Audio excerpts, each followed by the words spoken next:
everyone. My name is Crow, and this is All the Mods 9 to the Sky. This is episode 18. So I did a bunch of work between episodes, more work than I had intended because I actually recorded an episode earlier and that footage was lost. So we're going to kind of have a little bit of an extended catch-up period, just so I can show you kind of what I've been up to. The first thing, obviously, is I finally had enough Awakened Draconium to assemble the highest tier Draconic Evolution energy core. So I already have, I don't even know, that's like what, 1 trillion, almost 2 trillion energy. And so it's just going in. I do have, so the energy pylons are set up. So these insert, this one inserts, and this one pulls energy in and out of the core. I did have an issue where I had set up the pylons over here, and they kept those little orbs on top. Those are glass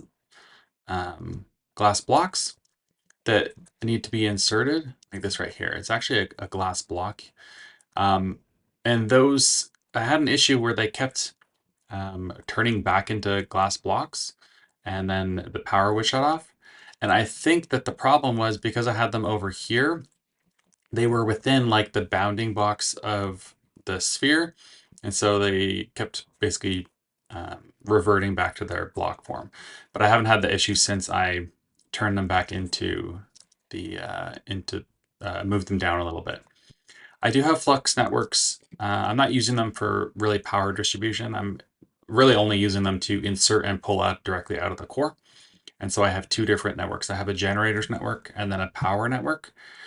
And so this is pulling power out of the core, and this is going into the core. Here I have almost a million FE per tick, and the reason I have that is because I have another nitro reactor set up. And so each of these has a plug, and they're generating 500 FE per tick, 500k FE per tick. All right, I probably honestly will set up another nitro reactor at some point, but so this ender cell here, the nitro ender cell, this is what I have been using and what I will continue to use to provide power to the base. And so this flux point here, this is what's feeding the energy cell. And so this is actually the only the only point on the power network. And that's my goal, honestly, is to keep this centralized so that I have kind of only one real thing pulling from that the core straight into the ender cell. I might at some point, like when I get to the SPS from Mechanism, I will probably throw a flux point on that, just because it's going to pull like a ton of power, and so that way I can kind of preserve the ender cell. That way it doesn't keep bottoming out. But we'll kind of see how that takes us. I might actually even just set up a specific nitro reactor just for that. But we'll see.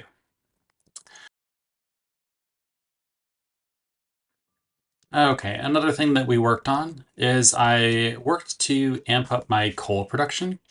If you recall, my coal production previously still used alchemistry, but what we were doing is we were cooking down a coal into a graphite ingot, pulverizing it into graphite dust, and then that graphite dust was then being dissolved into graphite, which was then compacted into coal.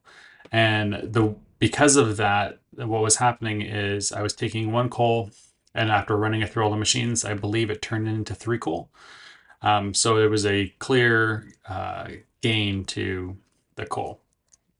A recent pack update, however, broke that. So what I have now is I have the graphite being compacted into a diamond. That diamond is then dissolved into two stacks of the graphite, and then the graphite is then compacted into the coal. So I have 14 compactors running, and this is just helping to kind of speed things up. I do have a net gain of coal.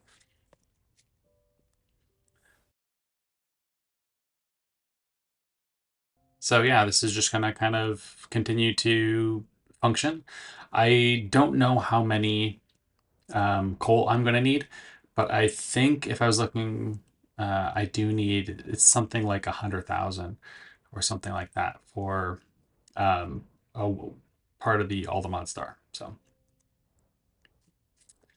something else that I did is I created a new tool. I made a Silent Gear Paxel, and this is made out of Tyrian steel. I used a compressed iron tool rod. I have some compressed iron from like a chest or something like that. Um, of course, I have the amethyst tip to make it silk touch, and then I threw another coating on it as well. I did use the metal alloyer, just simple crimson steel, and that is just the blaze rod and the crimson iron. And if you recall, the crimson iron, that was what I was looking for in the nether. So because there is no naturally generated ore. But Tyrian steel, I'm pretty sure it's like the strongest steel from Silent Gear. It does use Azure Electrum, which is just this Azure Silver, but that generates naturally in the end, so I didn't have to really work too hard for that. Um, let's see. I think this is pretty much going to be my final tool. I'm not sure that it's going to be worth it for me to like upgrade any of the things. You can, there's like a whole thing with Silent Gear where you could like grade things and like upgrade their stats that way. I mean, I'm not sure that that's necessarily worth it. I also, after we made our fissile fuel setup, we also um, so something else that we did between episodes is we made some of these Ender IO machines, and these were supporting us in getting our Aldemodium,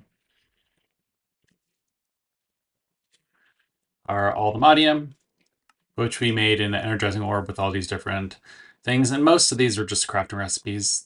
The refined glowstone was going through a um, the this guy the osmium compressor. Um,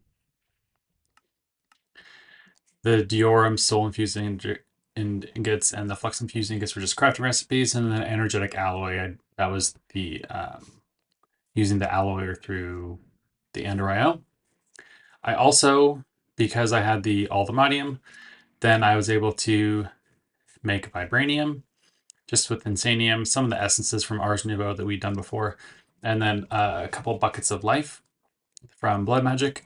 That was easy. I just had a sacrificial knife and just went over to the blood altar and stabbed myself a couple times. So nice and easy. I didn't really need a whole lot of blood, just needed 3 buckets, and so that went by pretty fast. And then once I had the vibranium, I made unobtainium. And unobtainium was just the vibranium, dragon steel ingot, and the Prussian crystal. And that was the Prussian crystal. That was one of the main things I needed to do to get or to do the soul binding through Ender IO. Just needed a vial of shulkers, which are easy to find in the end, and the vibrant crystal, which is just a crafting recipe. Um, because I had those things, you can use an ore laser base. The ore laser base requires the Aldemodium, Vibranium, and Unobtainium. Has a lens in order to harvest these ores. So you'll see a bunch of ores like you just saw raw Unobtainium. I also, however, added things like the brown laser lens and the yellow laser lens because I wanted to increase my gold and iron production. Um, the iron production, it can be in any biome. That's where I'm also getting nickel and aluminum from. However, the gold is tricky because the only way that you can get gold from the laser drill is if you're in a badlands. And obviously, everything was a plains. However, you'll notice that we are in a badlands right now. I use the Ars Nouveau. Um, I use the Ars Nouveau tablet of Conjure Island Desert, and if you augment with a terracotta block, it will create a badlands biome. So that's what I did. It's only a island with a radius of 7 blocks. So I just quickly set it up here. It made the island. I deleted that, or I mined out the island. But now that it's badlands, I get gold. I made all the laser drills, upgraded them, and so now they are sending everything through into the ender chest, which is actually that's the first ender chest I've actually used. Normally, ender chests are really nice to kind of centralize all of our inputs, but I just have this right here, and then this storage lectern will pull anything from beside it into the system, and so it's pulling everything out of here, and all the ores go into my ore box for processing. I moved them over my squeezer and my smelter. And so these are just feeding in.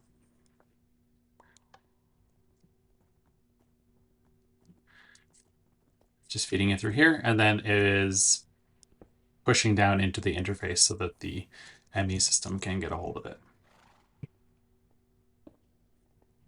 I also have a secondary induction smelter just because I was having way too much gold coming in. You can see that I have more gold than anything else. So I just kind of rigged that up just so that this can take care of just the raw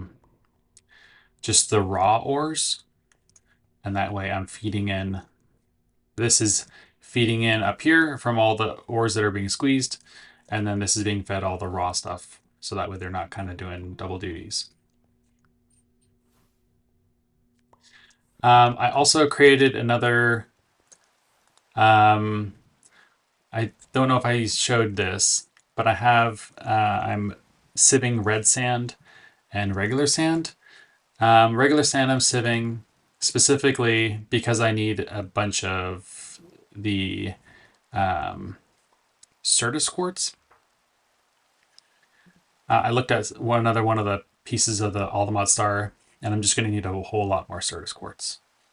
I also get sulfur and fluorite, which is nice, and then of course iron, which I'm never going to turn down. For the red sand, I'm sieving because once again I need gold. And for both of these, I'm just pulling in the sandstone, which has an EMC value. So these energy condensers are creating that. And then this multi-server press is unpacking it and just spitting it down into the flux sieve, which has a couple diamond upgrades and fortune on that. So.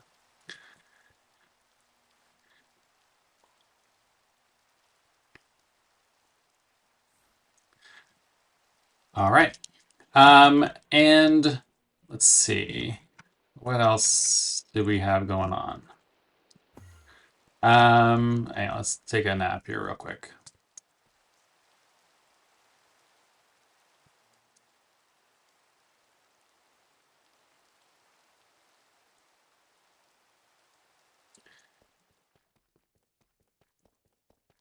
All right. I also set up a couple nests to see if I could get some bees going.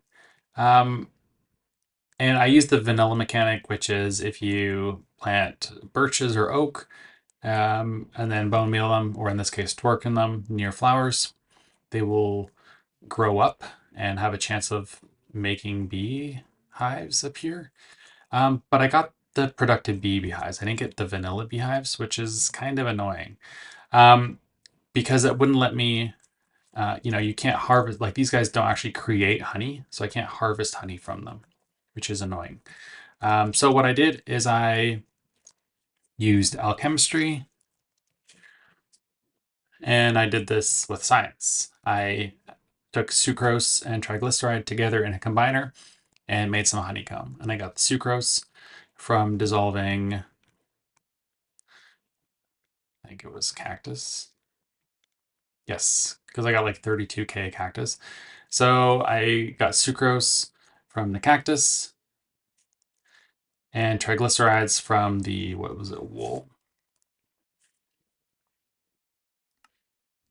Triglyceride from the wool. And that together gave me enough honey that I could start working on something else and create the beehives.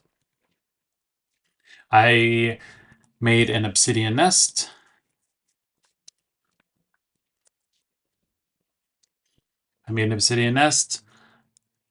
Just with a diamond sword and obsidian, went out to the end and stuck some dragon's breath on it.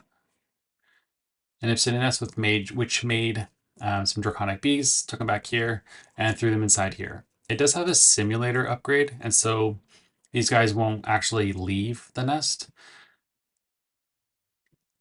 And so they'll just stay in here forever. They are creating the draconic combs, which I will eventually centrifuge down for draconic dust, wax, and honey. And maybe I'll actually do that here pretty soon.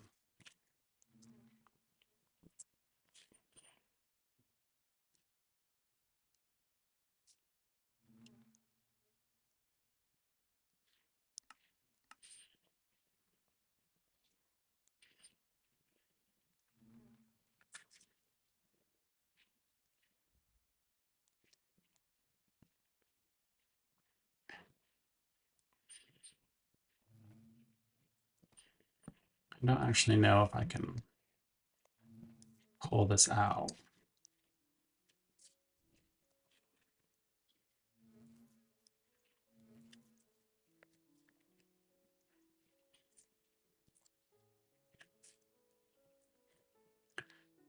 Do you need a centrifuge, powered centrifuge?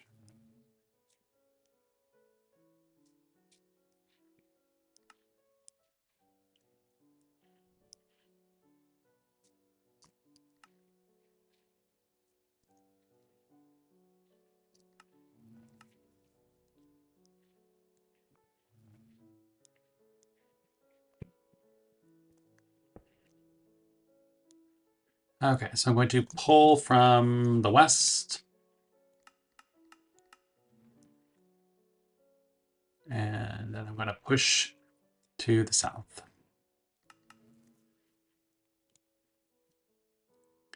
Oh, I don't know if that's going to work.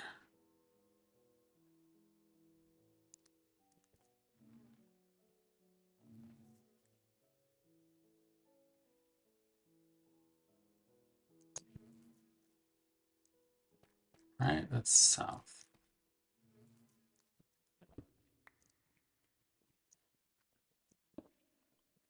I wonder if I can push up.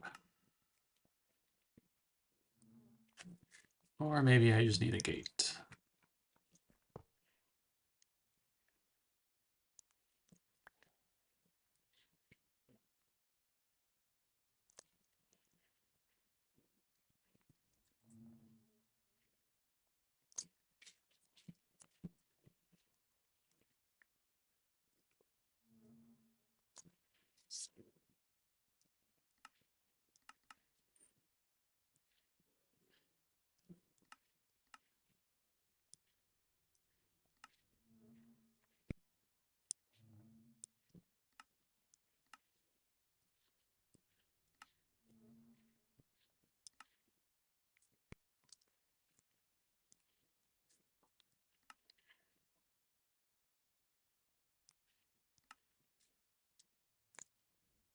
One of my favorite things to do with the leftover honey is to stick it straight into a blast chiller.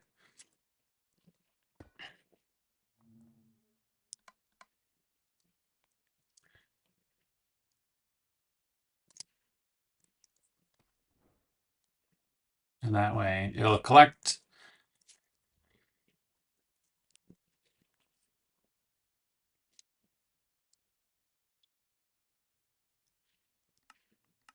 Probably not worth it using a stellar integral components on this guy.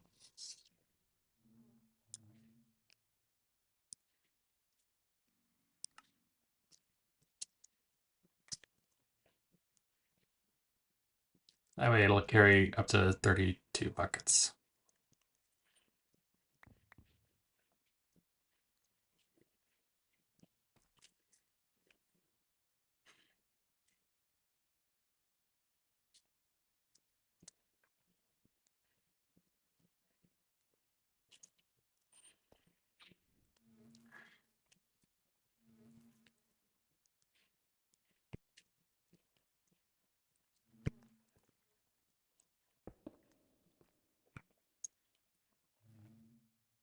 Okay, well that at least has some. And it's weird. These I get honey bottles and honeycombs, but only when I tick accelerate these things. So, and it's just kind of weird.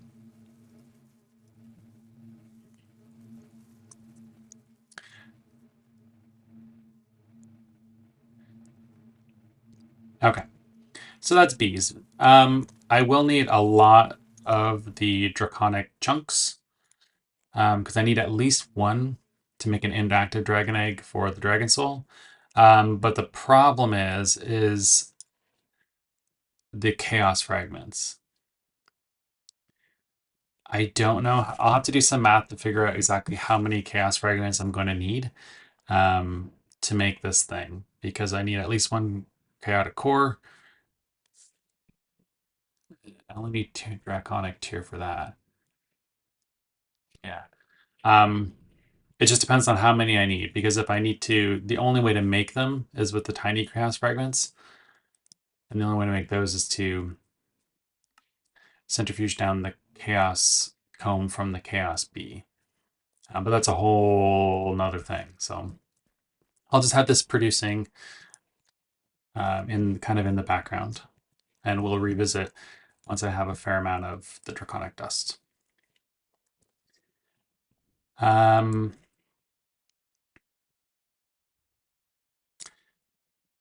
see. I also automated the infusion altar and the awakening altar. So the infusion altar, I have it now going into a repository, and the awakening altar, same thing. And then underneath that repository is a pattern provider. And then underneath this pattern provider, this modular router pulls things out of the altar and then pushes them into the system through that pattern provider. The awakening altar is not as complete. I have the Starbuncle, and then he's linked to all these things. We can see that he's linked to everything. He'll pull out of this chest and push to all these different ones, and then all the essence vessels he will are filtered using the item frames. I will probably at some point stick a pattern provider on this awakening altar. Right now, the only thing I have in here is the Supremium block because I think that's the only real thing I'm going to need to automate is creating the awakened Supremium blocks. Everything else from the awakening altar is just going to be gemstones, ingots, and then like a specific thing like a Supremium scythe or a Paxel or you know the furnace or whatever. So I don't think that there's any need to automate this.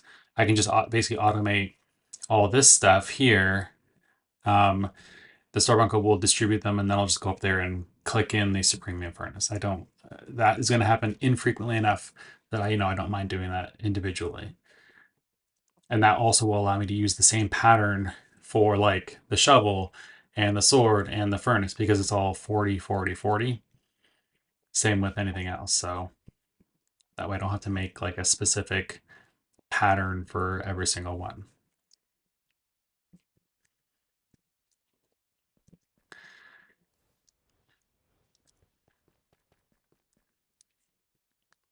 Okay, so what to do today? Um, we kind of talked a lot about all the things because, I had the issues with recording. We haven't really done anything today. It's kind of just been catch up day. So, what I'd like to do though is so maybe we will do a ritual and then we'll get the Wilden Chimera. This is going to be a summon a Wilden.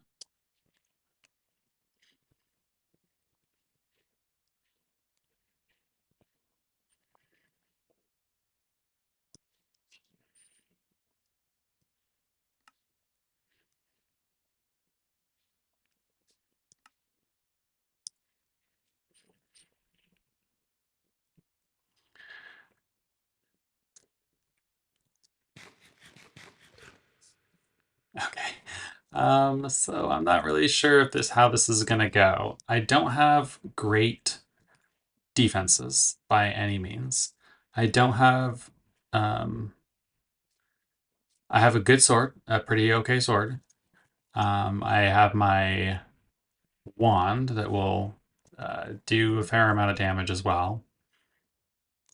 Do I have a shield? I feel like I should have a shield. Yes.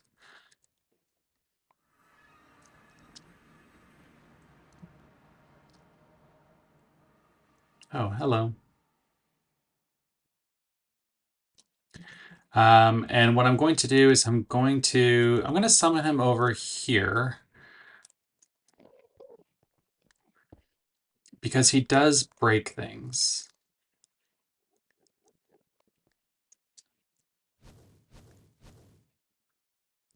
All right, this might be a real bad idea.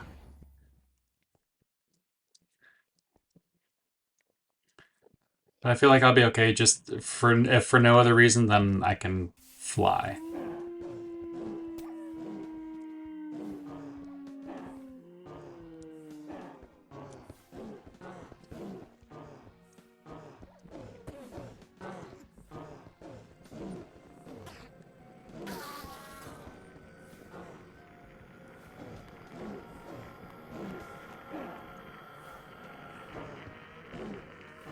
And by doing this, okay, so he's actually a three-phase fight. Most of the time, a three-phase fight.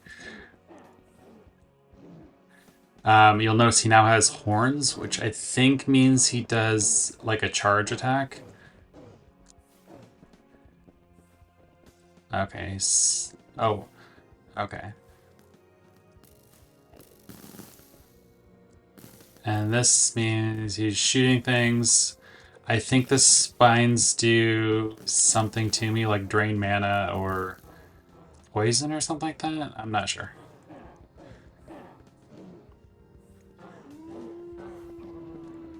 Okay. Perfect.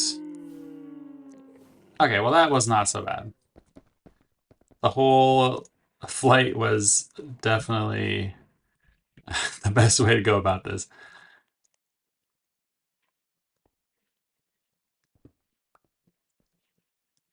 It's weird. I couldn't click on the brazier with the new.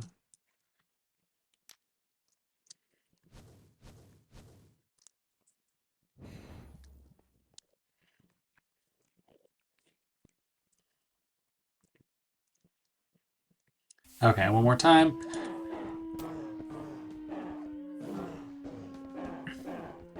All right. And so this one, because it does the AoE attack, this is doing some good work. Because he summons all these wolf ads.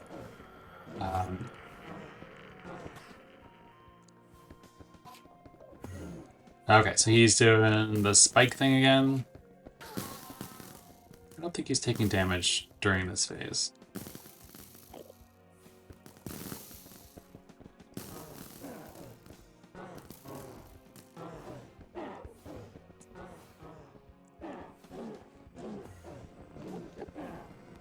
Okay, and next phase.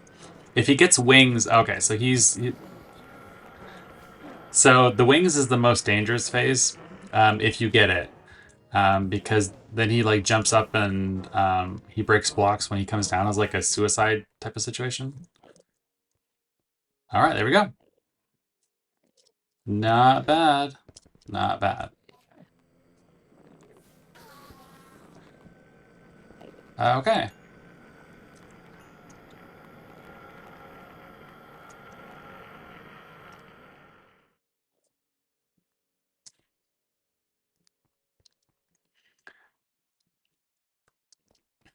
All right.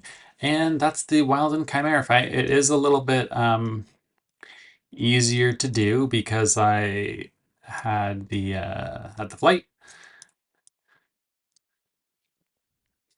Okay, so now I can make a new spell book. And what else do I need? Okay. I do need to make a focus of summoning at some point. So that's why I got two.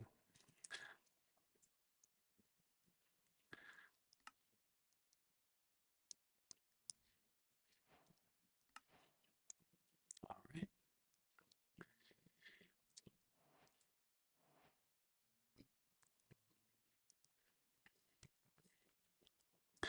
Okay, so now I can get up to tier 3 glyphs.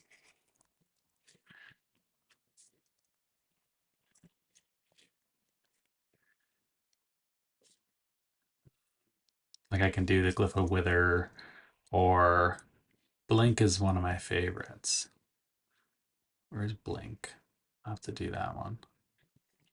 All right, let's clean up this guy. Put that guy away.